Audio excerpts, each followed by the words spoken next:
Hey guys, Adam here. In this video, I'm going to be recapping today's Apple September 1st, 2010 iPod event. This was, of course, a long-awaited event. This is the annual event where Apple announces their new SKU of updated iPods plus new versions of iOS and iTunes.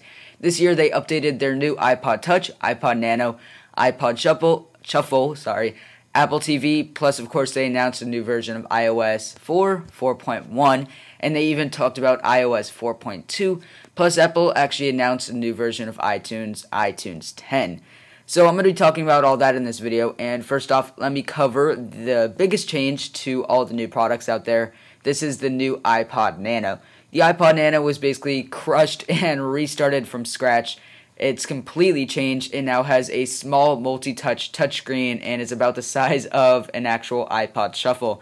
Very small Ipod Nano actually now. One thing this does not have is a camera anymore, which is kind of disappointing. But it's definitely a big step up from the last Ipod Nano. So for the software, it has 4 app icons per page, and it's kind of like a modified version of iOS. So there's backgrounds and all that. You have 4 icons this time. There's not apps, but there is different icons like playlists, artists, now playing, and all those music-centered titles. Now this new iPod Nano comes in 2 versions and I believe 7 colors, including the product red version.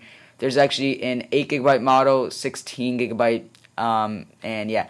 The 8GB model is $150 and the 16GB model is $180.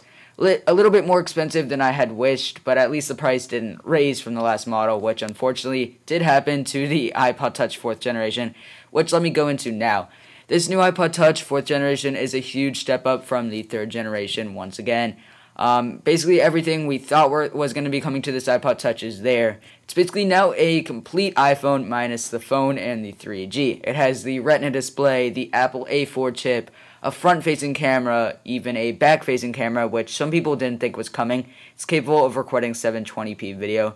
There's a gyroscope and more. It's actually $230 for the 8GB model, and of course, once again, Apple's skipping the 16GB model, and there's a 32GB and a 64GB, and no, there's not an 128GB like some people wanted. Now, next up is the new Ipod Shuffle. This is kind of what I think is kind of like a step back with the Shuffle. It's not using the new design that came out, I think, 2 years ago, where it's like extremely tiny. Now it's basically a square device. It has the Apple physical scroll wheel / button configuration on the front. So there's no longer no physical buttons on the device.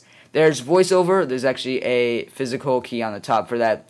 And it's still really tiny. Basically, the scroll wheel is the entire device. There's really not too much around that, so it's very small. It actually has up to 15 hours of audio playback battery life-wise, which definitely seems great. And I forgot to mention the iPod Nano supposedly has 24 hours of audio playback. Now, this new Shuffle is 2GB or I think 4GB. The 2GB model retails for $50 and is available in 5 different colors. Now, next up is the new Apple TV. I was really excited for this Apple TV, and now I'm kind of not. A lot of the new rumors were wrong about this device. Pretty disappointing, actually. It's not called the iTV, first off. It's not running iOS. You can't run apps, but it is $99, which is definitely cheaper than the last model of the Apple TV, which was a little bit more expensive than for what it was, in my opinion. So all your data is actually stored in the cloud in this new iTV. I'm going to be calling it the iTV by accident. It's called the Apple TV. You can actually now get Netflix on here. You can get Flickr, YouTube, and mobile media like before. You can rent TV shows for a low price of 99 cents each and movies for a not-so-low price of $5 each. Unfortunately, the videos are only 720p as well, but I guess with the lower price, something isn't going to be great and no 1080p video. There's actually a new matte box here with an HDMI port, an Ethernet, optical audio, and USB ports on the back, plus 802.11 and Wi-Fi, of course. Now that's it for the new devices. Next up, we have the new software. First off, we have iOS 4.1. iOS 4.1 brings HDR photos to your camera on your iPod Touch, plus your iPhone phones, which actually stands for high dynamic range photos. So there's going to be a lot more color, and it's going to be pretty interesting there. Now, many bugs are also fixed in the iOS 4 from iOS 4.0.1 to 4.1. One which I'm really excited about is the proximity bug. So, of course, now you won't have to hang up people by accident with your cheek, which is definitely great. Super excited that that's finally coming out. And apparently, another big bug fix is that the iPhone 3G will run much smoother now.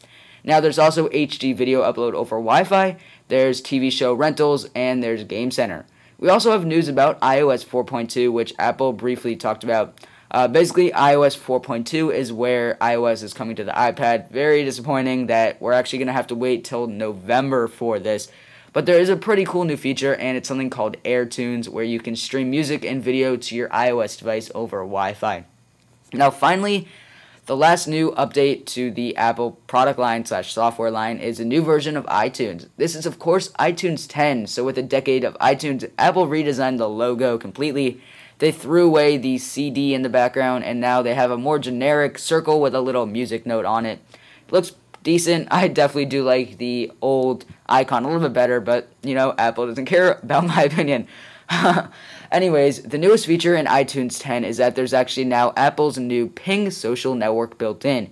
It's kind of like a music social network. Actually, it is a music social network.